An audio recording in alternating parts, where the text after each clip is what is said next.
Hello and welcome to this week's episode of Tired and Thriving, a podcast where we recognize just how tired and exhausted we all are while discussing ways to still thrive. Whether it's something big like trying a deprivation tank or something small like taking a bite of that delicious pizza, we're here to help each other thrive.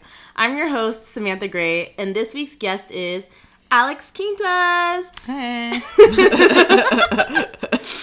Alex also works in the animation industry with me as a storyboard artist. On her time off, she's also a writer and creator as a comic artist and avid hiker. Thank you for talking with me, Alex.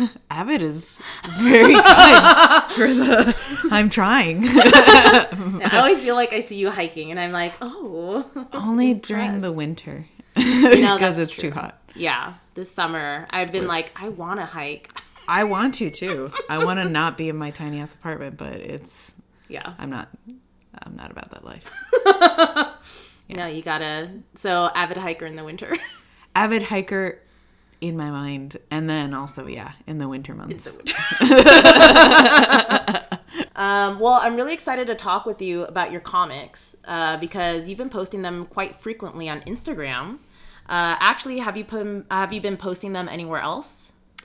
I'm still on Facebook for some strange and sad reason. So I post them there. And then I got on Blue Sky and I posted them there too. Nice. But Blue Sky is weird. I don't think it's found its footing yet. So I don't know how it's going to be for like a social media platform or like sharing your ideas and stuff. I still think it's Instagram or Twitter and I'm not going to do that. Yeah. Twitter at least. Instagram's been the safe space. Yeah. There are not like outwardly facing Nazis like there is on fucking Twitter. So for now, have you thought about LinkedIn? Yeah, I see people posting on there a lot. I've thought about going back to Tumblr. That's where I'm at because people still do it. Yeah. Everybody's been going back to Tumblr too. I haven't made the leap yet, but I still follow Neil Gaiman on it. Like he still posts really, really like frequently about. Really? Yeah. So, I mean, if it's good for Neil, I feel like it's fine. Honestly, that just made me want to go back to Tumblr. Yeah. I'm like, wait, if Neil's there. Sir Neil Gaiman? The Neil Gaiman? Or Niall? No, it's Neil. I don't think they call. Oh my gosh. Well, yeah, now you're making me doubt. I'm like, is it Neil? It's Niall Gaiman. Niall Gaiman. Mm-hmm. That's how British people speak. Well, how would you describe your comic to the audience listening right now? They started off as kind of a way to... I have, like a lot of people, have mental health issues. I have majorly depressive disorder and anxiety, and they can be crippling at times. So it was kind of a outlet for me to share a lot of like insecurities, thought spirals, like just... random stuff or like just really stupid shit that happens to me. Like, I have ADHD, so sometimes I fall down a lot because like I don't pay attention to things. Or it could just be like, my knees sound like a haunted house. Like they're like a lot of like journaling, self-reflective comics, trying to kind of get more okay with myself because for so long it's been... I don't know. Introspection is hard when you have, like, when you don't like yourself, I guess. So, like, making these comics has kind of helped me be, like, release them out into the world, like, stop giving certain things the power over me, kind of. Mm-hmm. But also, like, hey, maybe this might help someone. And, like, it seems like some people are, oh, shit, yeah, I do that too. So it's like, oh, okay, maybe I'm not, like, the only dumbass that goes through this kind of stuff. I don't know. Yeah, that's how it kind of started. And it's also, I do it in pen and ink on paper because I was getting burnt out from like constantly drawing on a computer because I do it for work. Yeah. But I wanted something art adjacent or just like artistic that I didn't have to like answer to anybody and it's just mine and I'm just like away from a computer doing it, but it's still like fulfilling in a way. So yeah, I feel that. I mean, I think a lot of artists relate to that a lot. I certainly do. And I just like want to mention and fangirl a bit because Because that is like one of the things I've really enjoyed about your comic. Has been your very unique style of humor that you show, even though you're expressing your anxiety and your depression and all your insecurities, but you still find like subtle ways in your drawings and how you write to make it funny. And so it's like helping other people, me included, just feel more, what's the word? It's like, I guess, feel okay. Yeah. If that makes sense. Thank you. Yeah. And oh yeah, and sorry, we're gonna hear my child. A very angry child. We're gonna have a guest third. Yeah. Who will meow from time to time. Not sure how much he's going to interrupt. But yeah, and I also just feel very blessed to experience your style of humor in person as a friend. And then it comes from trauma.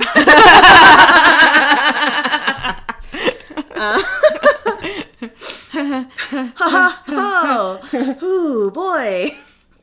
Trauma is the word of the year, I feel like. I mean, you know, it's a good outlet. It is a good outlet, yeah. And I know some people have been, I've had people, mainly my parents, when they read some of them, they're like, are you okay? And I'm like, I hope you know that, like, I laugh at, like, a lot of, like, all of them have dark humor. Like, all of them are supposed to be funny in some way. Yeah. Like, even the, like, darker, harsher ones, I'm always like, yeah, but, like, there's a punchline. Like, you know, like, it's not, like, the, like, man falls down kind of humor, and it's not, like, the regular humor, but, you know, that dark humor is, like, my jam, so. Yeah, and I would even say it's not even a humor where it's, like, we're not laughing at you or anything like the man falling down trope. Right.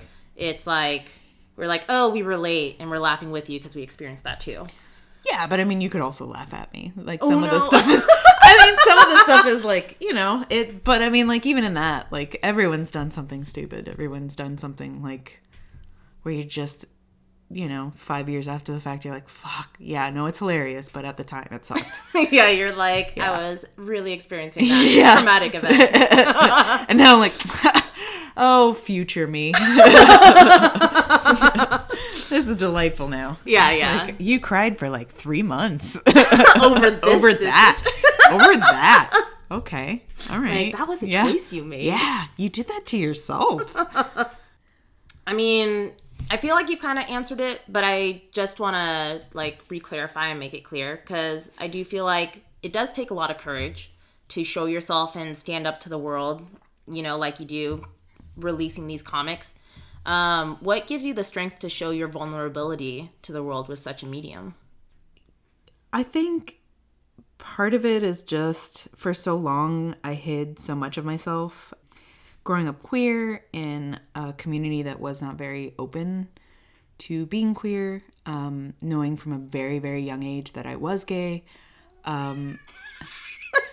Exactly. I know, that was very deep. He gets it. Yeah. But, like, you know, South Florida, from Latino parents in a predominantly Latino community where women are supposed to get married, have kids, that all horrified me from a very young age. And for the longest time, I just had to kind of fit into this mold because of fear of, like, actually being myself. So I'm doing it kind of, I know it might sound lame, but, like, doing it for little Alex that couldn't be, like, her authentic self. But, like, I'm shaking my head because that's not lame at all. I mean, it's a little like a crunchy granola, but, like, it is a little bit of, I couldn't do it when I needed it most.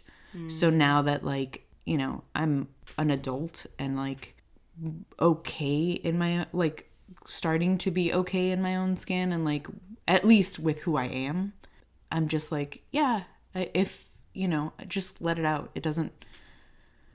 I don't want it to have that power over me anymore than it did for so long.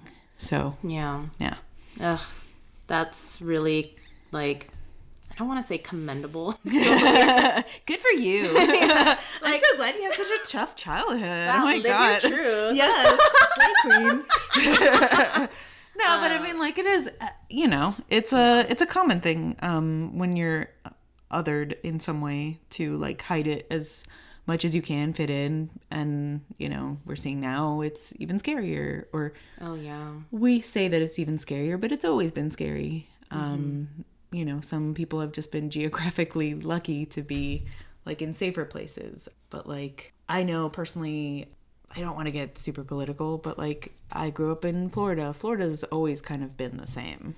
It just kind of goes in like different waves. But like, what you're seeing now, it's like people are just like, oh, this is crazy. And I'm like, yeah, but this is like, I grew up there in like the late 80s, 90s, 2000s. That was what I experienced too. Oh, wow.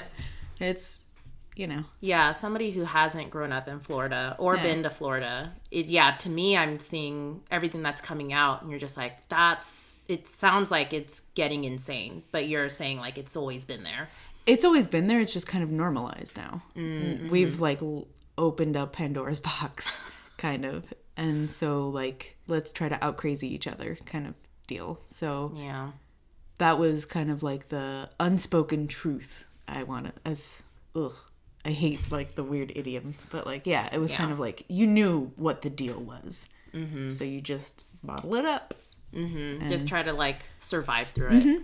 Which I feel, it's common with queer kids. It's common with trans kids. It's common with the other. Do you feel like there's an end to where this comic will go, or where do you plan to take it? So the personal one, I'm gonna do it for the rest of the year, and I kind of want to collect it into like a little zine or book or something. I don't know, as if I have like a huge audience or anything, but like maybe I'll sell it on like Gumroad or something. But I do want to collect it and give it to friends. Yeah, as like a little memento piece or whatever. But it is also kind of like a trial for me working on a longer, more like narrative comic that I kind of, since we're all on Omega hiatus. Oh yeah. Yeah. It's kind of like I wanted to practice drawing, even though this comic is 4 panels, it's very straightforward. The next one I kind of want to branch out and do something a little bit more like exploring how to work the panel for storytelling purposes instead of just like, A, 1, B, 2, C, 3, D. 4, yeah. So this is kind of like a proof of concept to myself that I could like dedicate time and like steadily build something. And like, how do I write for myself? How do I write like, this comic? When I'm writing them, it's usually like I get an idea, I have a notepad, and I just write down like the actual written parts of it. And then like later on, I'm like, let me come up with like the visual part of it. So like, will that work for a longer format comic or something like that? So yeah, it's been fun exploration. Since you're talking about, coming up with other ideas, how this is like a launching off point, do you mind telling me about other projects you're working on, or like? Yeah. So one of them I've written for a long time, and then I rewrote it, and I might rewrite it again. I had originally wrote it as like a long form graphic novel, and I would write it every single day on my commute. This was pre-pandemic. My train ride from my apartment to work, or like a bus ride or whatever. Like it was X amount of time in the morning and X amount of time at night. And then I just would write and like collected it together, and it was like a full story. And then I took a year off of it, and I came back to it during the pandemic. I took a writing class, and using that writing class, I kind of fixed story plots, story holes, and things like that. But it was written as if it was going to be an episodic series, like 8 episodes. And I just don't know if, first of all, in animation, it would never get made. That's just like the nature of the beast, because it's not specifically for kids and it's not specifically for adults. It's like a weird in-between. And like, I went into it kind of thinking of like something like Over the Garden Wall, where it was allowed to be weird and like small and like surreal kind of stuff. Like mine isn't. It's like more narrative, but it didn't have like a specific audience. Yeah. Like it's not for kids, it's not for adults, but it could work for both. And I think like, unfortunately, with a lot of American animation, it has to be what demo is this for? Is this for, teens? Is this for adults? And it can only be for that. And I don't like that. Yeah. I like things to have for everybody. I think that makes things more relatable because there's something that a kid can get from it, and I think there's something that an adult can get from it. And I think that's some of like the best animated movies that we still have, that we still think about. It has that. Same with animated shows. It still has like, this was written for kids, but this is like the larger overarching story that you're like, holy shit, only, you know, like you still keep picking at it and you still keep finding stuff. So that's what I want to explore while I'm on hiatus. The story is about a girl that turns out to be a necromancer, and just kind of all the stuff that happens. And it's kind of, as weird as it might sound, a lot of it is about me growing up and like my relationship to my parents. And that's kind of how the story came about. And yeah, just kind of exploring that kid trying to figure herself out in an environment that's kind of hostile. Yeah. But like thinking that her parents might be hostile, but sometimes you just don't know your parents until you're older. And then you see like why they did certain things, why they acted certain ways. And it was like, they were trying to protect you, but they're also like kids having kids. And you're just like, oh, okay. Well, that's why you were just a child when you had me. Like they weren't super young, but like still. Yeah. My parents were like 25 when they had my brother and like 26, 27 when they had me. And like, I remember myself at 26 and 27 to have 2 kids. Like, no. I'm 37 now and I still am not like emotionally mature to have a kid. So I can only imagine like, yeah. So it's kind of, it's also kind of like seeing myself through them in a way. So like, while it might be my parents, it's also like any kind of anxieties that I would have with having to deal with like a kid or having to deal with like that kind of a relationship. Yeah. So yeah. Or at least I'm hoping maybe it works out, but that's what I'm going into it with.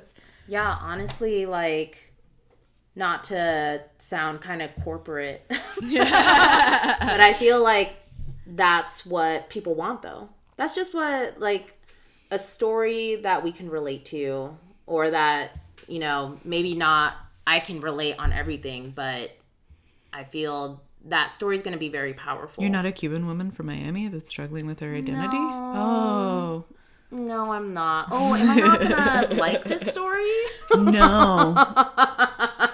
Because everything that I've done is so specific to just that it's not relatable. Oh, gosh. Humanity is not relatable at its core.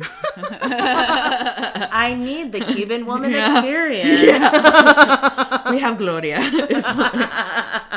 No, thank you for telling me all of that. And yeah, just knowing how personal this is going to be helps.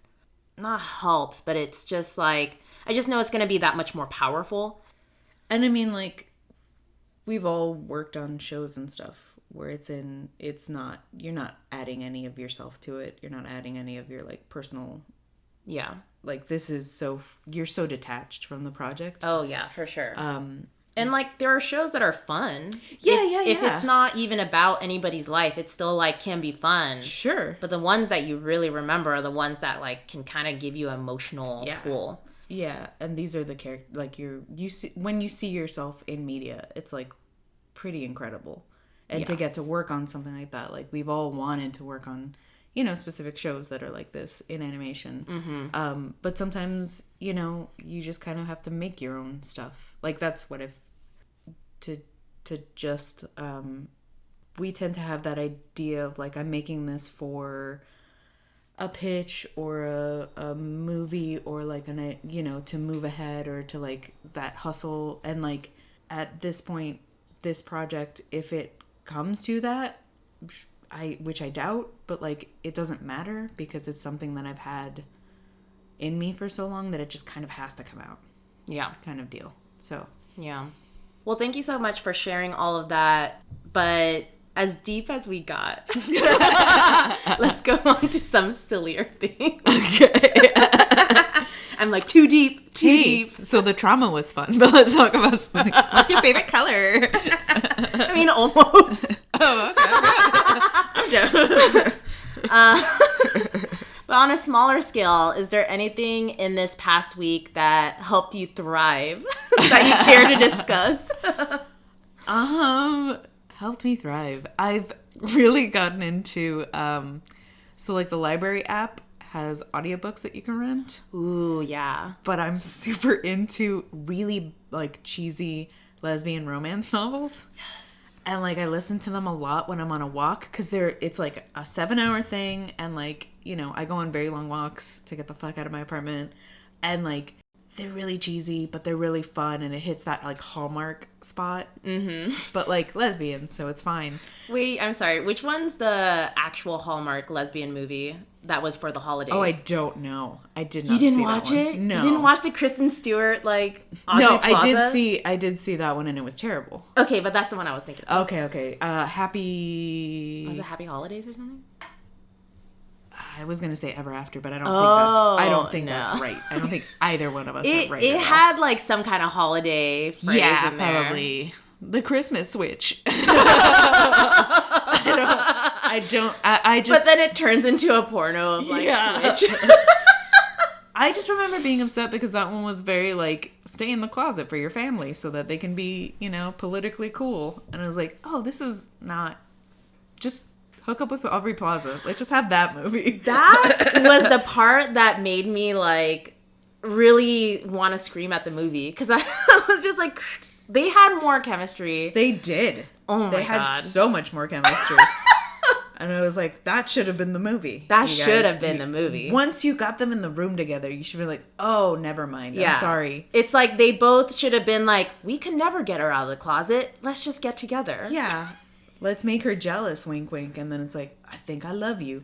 And then that's how, you know, like, oh, I was going to get my girlfriend jealous, but now, like, I found the love of my life. Yeah. And then, like, Merry Christmas. Like...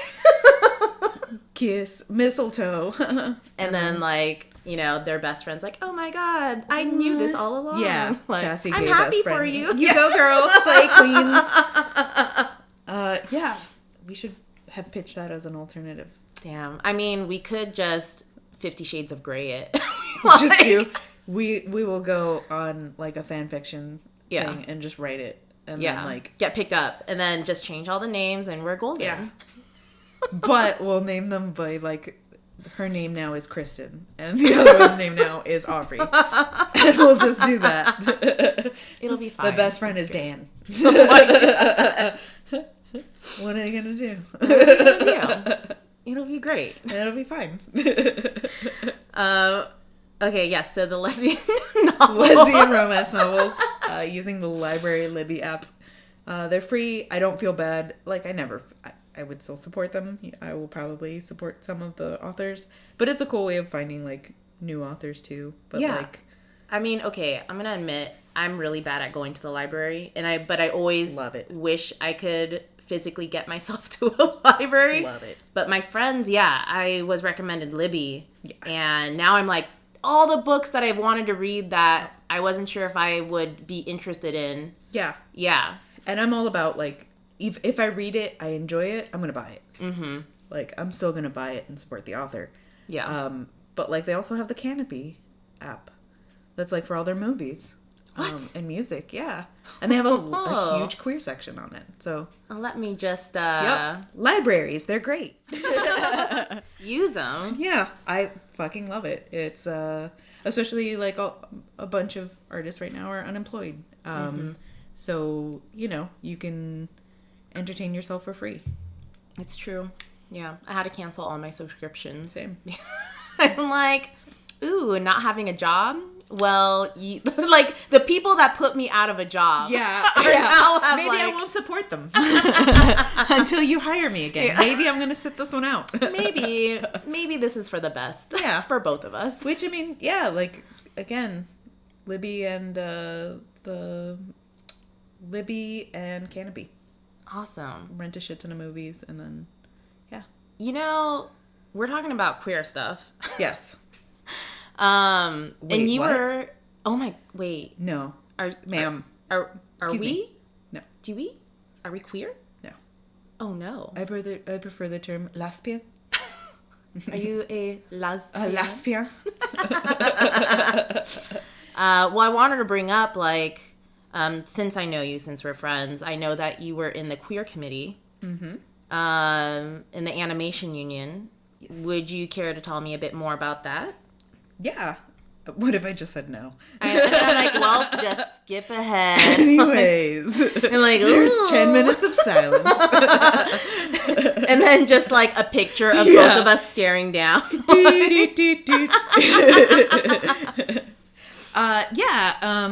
So it was founded before the pandemic. I've been part of the Animation Guild, the Animation Union, since 2017, 2018, I think. And it was kind of, I did a bunch of non-union work, and it was rough, and like the pay was ridiculously shitty. Oh, yeah. There were no protections, and you had to do so much work for so little, free overtime, just being abused. And isn't it crazy, too, that because we were new and young, it was, like, normalized in a sense? Super. Yeah. I was literally told that, like, don't expect a raise because, like, you're a terrible artist and you're not good, but people like you, so that's why we're keeping you on.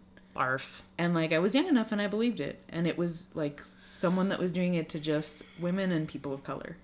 Mm-hmm. Because that's all I heard, that women and people of color were being treated like this. And that's something that, like, you know, you don't know any better. Mm-hmm. And then when you get a union gig and you have someone kind of have your back, it has its faults, like every, you know... Yeah. Capitalism, baby. It has its problems. But having those protections, having fucking healthcare is pretty nice. So it was kind of one of those where my mentality's always been, I don't want someone to have it as bad or worse than I had it in anything. Work-wise, you know, personal-wise, I want to make it easier for people. So I started getting involved in the union, and a couple of queer folks were like, let's meet at, I think it was the Granville in Burbank. We had a lunch, and we came up with, or they came up with the queer committee, and I saw the people going into it, and I was like, I don't want it to be just a white space, and like, I don't want it to be just like specific voices, so I volunteered to help run it, to help set it up, and then... yeah, it slowly became what it is now. There's a Discord for it for queer kids from all over the globe we have. The only stipulation... yeah, the only thing is you have to be part of the LGBTQIA plus community and over 18 because we don't want kids. It's just... you know, yeah, no. Technicalities and... I just don't ever... it's a weird space. Mm-hmm. So, yeah. So it's adults... and it's kind of our mission has always been to kind of provide not only us, because there's no such thing as a safe space. Yeah. There's no safe spaces. There's like spaces where you allow yourself to feel safe and to feel brave enough to like share your stories and things. So that's kind of what this space has evolved into. And also a place for me to help out like other union folks that might not feel comfortable in like the larger union spaces being themselves or getting the like help from the union because either they're, you know, uncomfortable with it, they've experienced like hostility at work and things like that. So like trying to have the space for them to feel comfortable enough to like come and get the help, or just like as I've gotten older, it's kind of crazy how long I was without queer spaces and without that kind of like camaraderie. Yeah. Or like that community. Yeah. And it can feel so isolating. It can feel so like, as much as I love my friends, I love like the people that I'm with, like there's just something to be said about people that at the very core, they understand you and they're not questioning it. And like, they don't care. It's nothing like strange or exotic, or it's just like breathing, or like, hey, you're left-handed. Yeah. There's something to be said about that kind of community that is so very important. And I think it's very important in like our industry. It's very important in art spaces to have that, to foster that kind of thing. And I think with the pandemic, it made it more difficult to find those spaces because everything was shut down. So it was like even more isolating. Yeah. So having, even though it's the internet, having that space was super important. And now that we're kind of opening up, we're trying to do more in-person kind of events. Yeah, that's amazing. Yeah. And it's so crazy too, because I'm finding out recently, especially since I'm coming out more and becoming more of the community, how there wasn't really a dedicated space for lesbians and queer people like pre-pandemic at all. Or was there? No, there hasn't been a lesbian bar until pretty recently in Los Angeles. Now there's two. Yeah. Wow. But when I first came out here in 2009, there were at least lesbian nights. Mm-hmm. I remember that, like, there used to be Truck Stop. There used to be a couple of other that you could go to the Abbey. And, like, while it was still, like, West Hollywood is very gay male-oriented. Mm-hmm. And it still is. At least we had those nights to, like, kind of hang out and meet other people. But those went away by the time, like, 2011, 2012 and stuff happened. So there was a long drought where to find queer spaces you would have... I went to, like, online Facebook groups and stuff like that would pop up. And that's how you would have, like, you know, meet queer folks in Orange County. And there was also the website Autostraddle. I don't know if they still do it, but they did have, like, a queer women's retreat in Big Bear. And I went there. And I'm actually going to do a comic about it because I was going through a depressive episode. Oh, fun. It was super insane. I didn't sleep for 4 days. And then I left in the middle of the night, one night, and I left a note saying, like, bye, guys, I gotta go. Oh, my God. And it was very dramatic. And I cackle about it now. But, like, at the time, it was, like, a very bad depressive episode that lasted for, like, a year. I mean, honestly... Sometimes you just have to, like, if you had tried to push through it, probably would have been. I did, and it was, like, such a bad depressive episode. Like, it was literally, like, I was scared to stay there, like, for my own safety. I was like, I'm gonna go. Mm-hmm.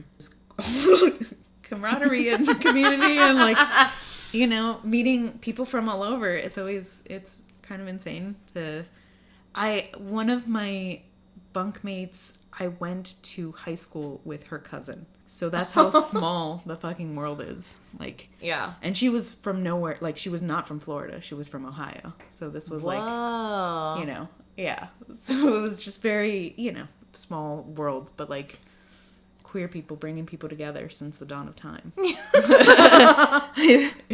What is in Spanish is, si Dios lo creen, ellos se juntan.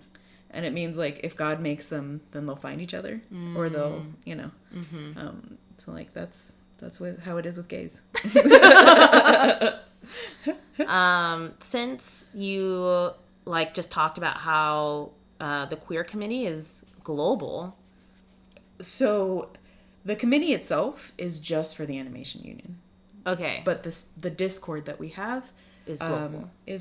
It's global, yeah. There are people from all over the world. And the Discord itself, we have a space just for union business that only union members can be on it. But the rest of the Discord is for, again, LGBTQIA plus people, 18 over. And we have different channels and things like that so that you can showcase your artwork, get critiques on it, get portfolio feedback, resume feedback. We post jobs. We've had different studios give presentations to the actual server. Wow. Like, we've had Nickelodeon, we've had Blizzard, we've had... I can't remember off the top of my head, but the most recent one was Blizzard. And it's cool because they do, like, different kind of, you know, presentations for our members.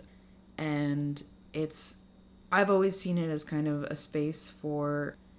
not only networking, but a lot of times it's people that can't move out to California or New York or, you know, any of the other animation hubs, or they can't afford to go to art school, or they just don't know where to start.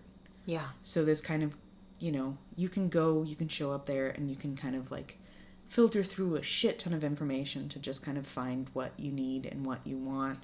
And, like, it's specifically for queer folks. So, like, we've done... a lot of the times union members do presentations on the server too, like different things. Like, we have 2 of them coming up. one of them is about like being a script coordinator and like what that's like and how does that fit into becoming a writer in animation. I've done a couple where it's like either like how I got into storyboarding, or like I've even done like just ask me anythings because I didn't have time to prepare something, but it's like, you know, here's like office hours if you want to talk to me. And like sometimes it's just questions like, you know, what programs do you use? Or some of it is like, how expensive is California? When did you move out? Like, what do you do to find an apartment? And it's like, you know.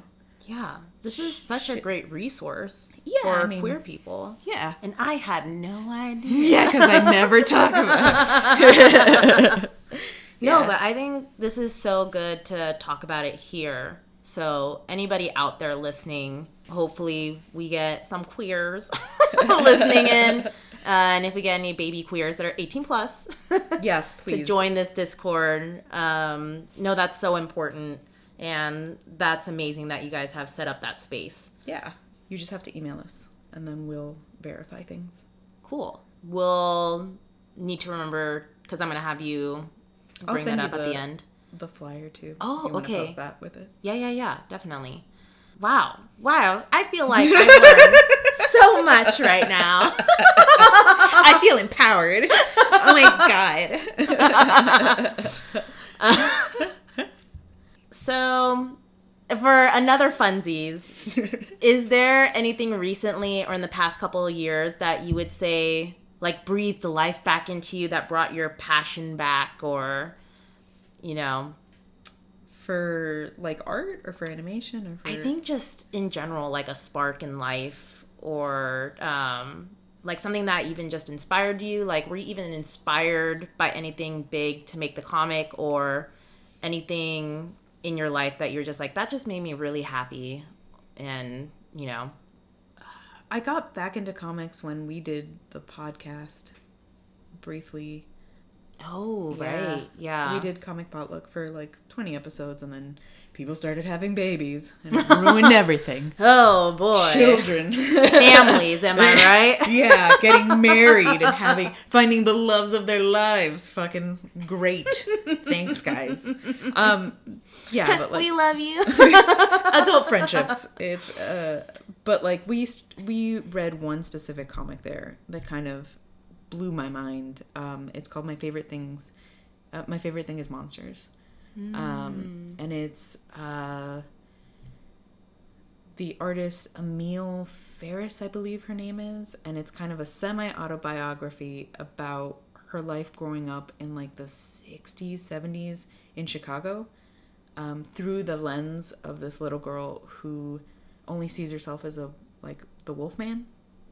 What? Yeah. And like... Wait, but is she the Wolfman? Yeah. Well, it's like a little girl Wolfman. Oh, okay. I wasn't sure if it was like little girl sees herself as a Wolfman, but actually isn't. She's just... She is not, but like that's how she draws herself in the comic. Oh, yeah. Okay.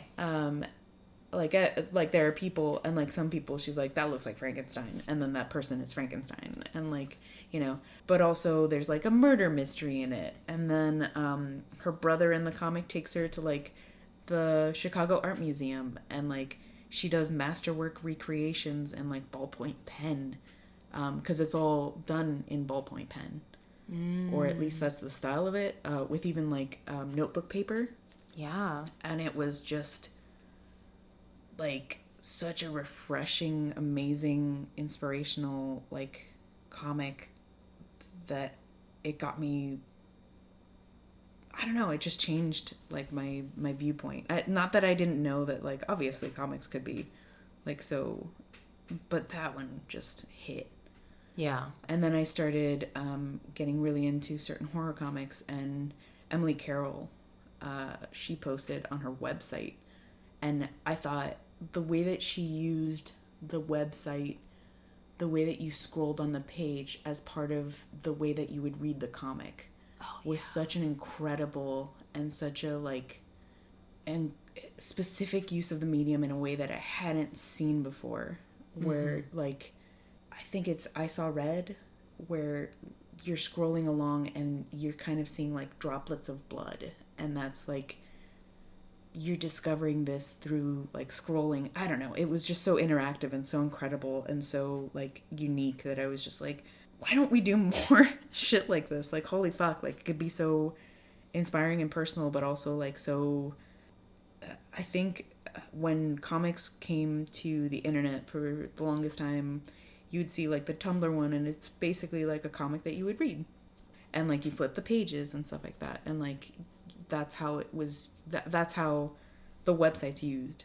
But like that kind of creativity was just so unique to her comics. Plus she's an amazing artist, and like the stories are haunting and they're incredible, so that helps. Like if it was like a cat reveal or something like that, or like, you know, a poorly drawn like cactus or some shit like that, then it's like, oh my god, but like as you scroll it reveals the cactus. Like, I'm sure I wouldn't find it as incredible, but like, yeah, things like that, I'm just like, holy fuck. Like, it's so amazing, because I feel that's with any media where, you know, there are set guidelines for a reason. Sure. It's like what appeals to people and what can help you look more professional. Yeah. But it's crazy when there's ways that people are able to just push and imagine that boundary in such a different way. Yeah. That you're just like, why isn't this more? You know? And I think too, like with any medium, like I'm kind of a fan of like artists and writers and like animators having certain restrictions, because as we've seen, like trying to navigate around those restrictions, some of the best stuff, like the most subversive stuff, the most like ingenious stuff kind of comes out of it. And I think like when people get carte blanche to do whatever they want, it's like harder.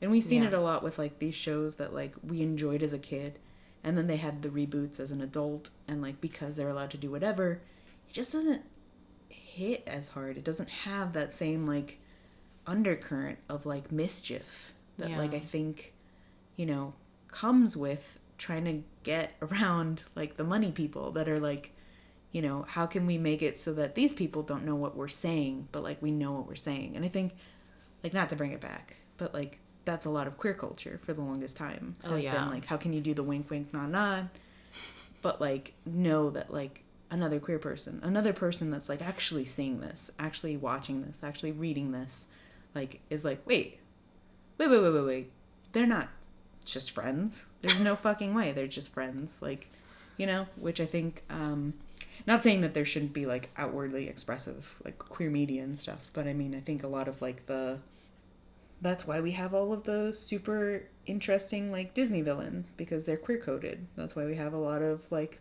that kind of like that kind of language, because it's been queer coded. That it's super interesting to me still. Yeah. So. I feel like the Disney villains are kind of double-edged, because they were, you know, portrayed as evil. No. Then at the same time, they were like the coolest characters. They were the best characters. Like, I'm sorry, but like, how, are you trying to tell me that Jafar wasn't the best fucking character in like that movie? Yeah. Like, and are you trying to tell me that like, yeah, they made him like have Jasmine as like a sex slave, which was fucking gross.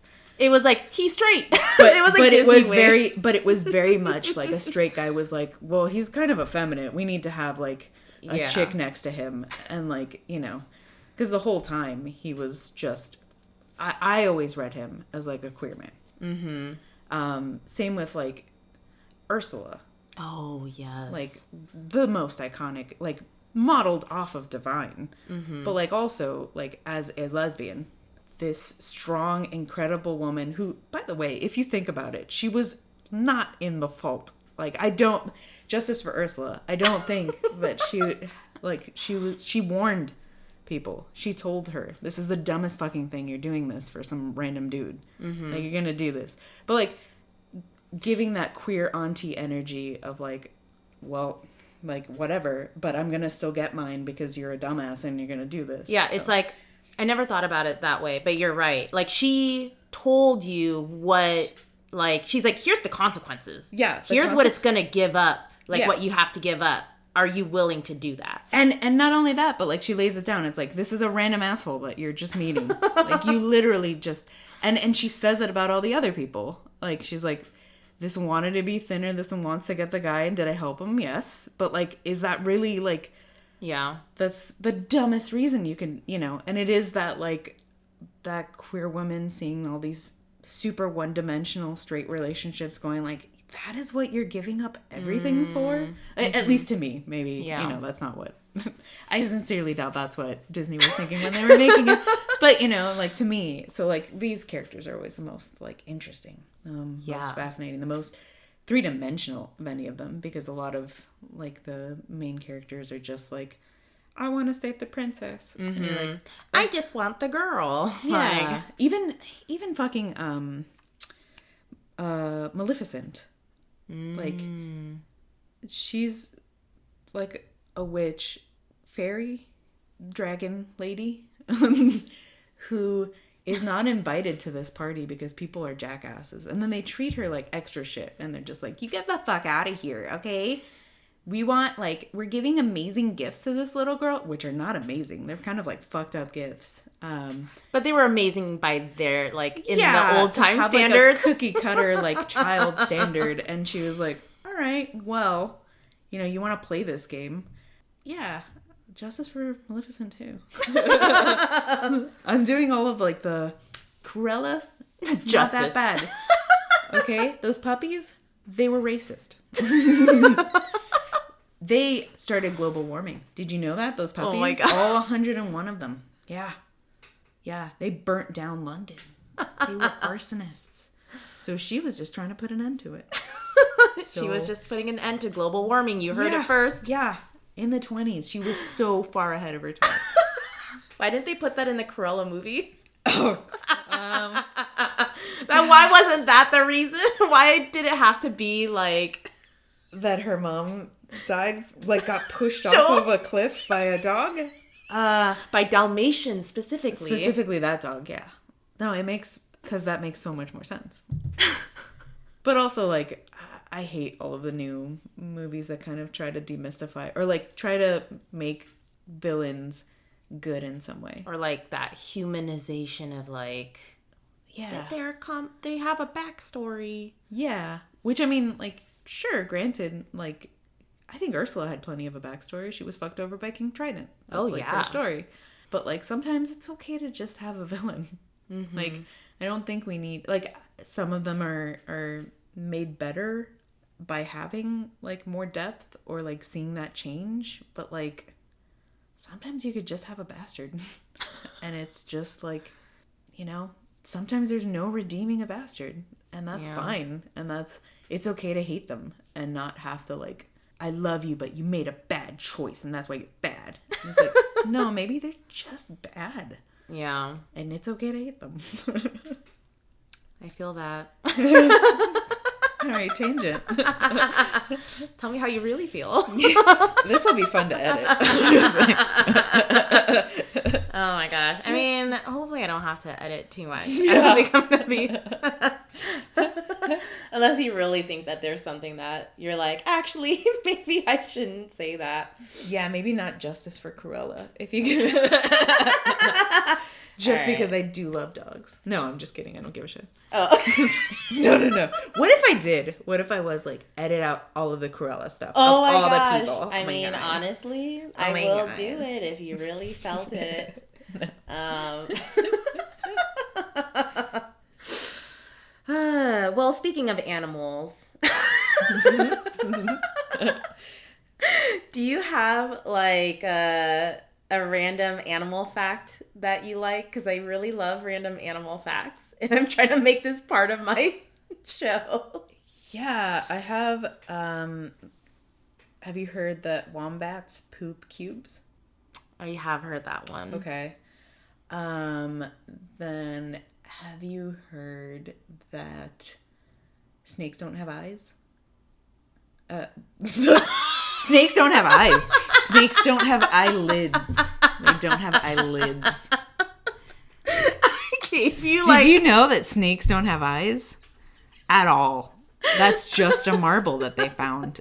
Fucking crazy, isn't it? They just stick marbles into their eye sockets. Or rocks. And, like, if they're poor. No, No, they don't have eyelids, so that when they shed, they also shed the skin of their eyes. Wait, like on the eyeball or just like... they just shed it. Shut up. Yeah. What? Yeah. Fucking weird. That's crazy. Yeah. They do a full body shed. I wish we could do it. Shed our eyeball skin. Oh my gosh. Yeah. To never have to blink again. I'm okay blinking, personally. All right. Sometimes you need to shut your eyes. But yeah, snakes. No, Snakes don't have eyes. That really shocked me. The face that you made when you were like, Alex, that's not a fact because that's not true. At all. You know what the awful part is? No, I was like, believed believed it it. slightly? I was like trying to make it like make sense in my mind. You're like, is it not called an eye? Is it like... I was going with the marble theory. Eye adjacent? Okay. In my mind, I'm like, what did they replace it with? Rocks. Moon dust. And they just like aliens. blink so much that it like circles it. Yeah. And then it just falls out, Yeah. you know? And that's how we get circle rocks. Perfectly smooth ones. Because of snakes. Oh my gosh. Yeah, you think they're poop pellets, but no. They're not. They're not. rocks. They're snake eyes. Do you think that's where so you know in Korean spas, they have like a clay room? I've never been to a Korean spa. I've never had a massage. I don't like strangers touching me. Okay, well, I mean, you don't have to get a massage in a Korean spa. You just have to be naked. That's yes. probably something that I don't enjoy. Well, in Korean spas, they have, they'll have different rooms. It's like, if you can get through the naked part, you go into this communal area where you're clothed. Okay. And you can go into different sauna rooms. Okay. And they'll have like an ice room, a jade room, like... just all these different temperatures, anything that you can try. And one of them is a clay room, and it's just like these clay balls.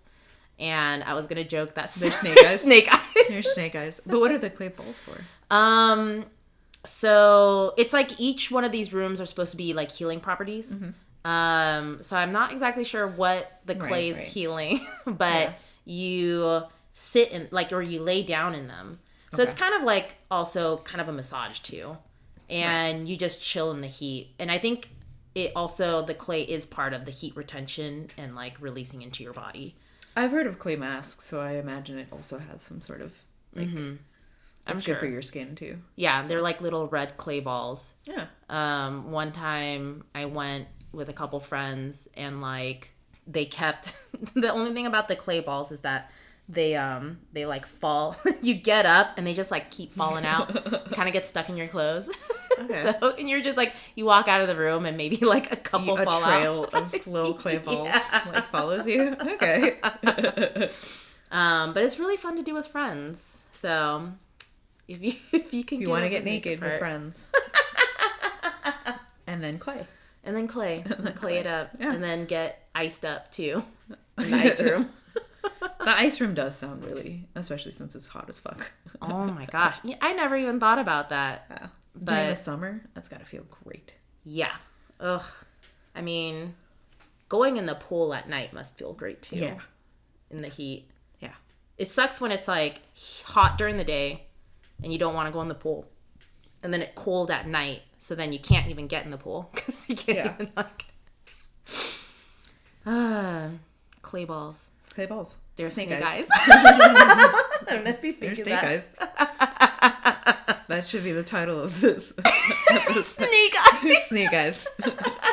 I gotta remember that. Okay. So as part of the show, I'd like to pull out a tarot card for the episode because maybe the audience will think, hey, this is what I needed to hear today. Maybe Alex, you'll feel like this is what you needed to hear today. Or it's just something to keep in your back pocket to reflect on in the future. So I'm going to be using the Marseille. I think. Right, yeah. V told me this. If you heard V's episode, she told me what it was, and then I promptly forgot. But yes, so I'm going to be using this style tarot deck. And did you want to pull the card or? Yeah. Okay, cool. Does it add to? I'm not like super familiar. Does it add to the? I mean, it just pulls from your energy. Okay. Yeah. Sure. So I'm just going to shuffle and you just tell me when to stop. Stop. And then I'm just going to spread it out in front of you. I do like the color of this deck. Right? It's like that plaid. It's old school. Tartan? Is it? I don't know. Okay. Isn't plaid like also... It's picnic print. But it's a Is it from Scotland specifically, or I know Scottish? I think tartan specifically is Scottish. Oh, okay. I just know if you go to what is it? The Walt Disney. Oh, is this Scrooge McDuck related? No. Okay. But Tam O'Shanter's. Ah. The one that Disney used to. It's the steakhouse that Disney would go to all the time. Ah. Okay. And it's a Scottish steakhouse. Or, yeah, I think it is. Because then you go inside and they have, like, a bunch of plaid, like, cloths. Mm-hmm. And apparently whatever the plaid cloth, like, whatever plaid it was, dictated what house you belonged to. Ah, okay. Yeah. So that was really interesting. So Alex has pulled the 8 of Cups. And I think that's very funny. Because V pulled out the 9 of Cups. Oh shit! It's just gonna be called like cups. Cups, I know. This whole season is just people pulling out different cups. That'd be great. That would be great. I'd be like, what's happening? Or if you're like organizing them later, you could just be like, these are the cup episodes. So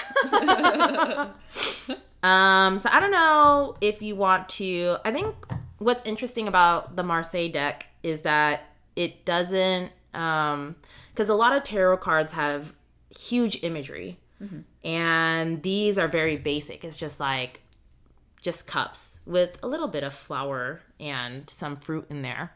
Do you feel anything? Do you like...